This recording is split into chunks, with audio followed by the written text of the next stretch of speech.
Sa Wawout 99 Shopping Mall, Divisoria, Manila. Dahil first time ni Ate Rosalie, nagpa-picture siya agad. The popular shopping center, affordable products, bargain items. Napabili agad si Ate Gina ng pangsumba, rubber shoes, sandals at lahat ng klase ng shoes. Worth 100 pesos, makakabili ka na dito. Siyempre, pag gusto mo ng maganda, mas mahal. Pero mura pa rin siya kumpara sa ibang mall. Daming wedding gown. 5K, 10K, 20K. Meron dito duplicate ng wedding gown ni B. Cortez. Ang cute ng mga gown. 700, 1K, 2K, 3K, depende kung gaano kabongga. School supplies, gadgets, at mga gamit sa bahay.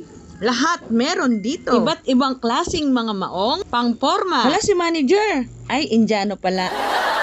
T-shirt, 100 pesos. Iba't ibang brand, iba't ibang kulay. Pinagkaguluhan ang tie-dye t-shirt for only 100 pesos. 80 pesos pag maramihan.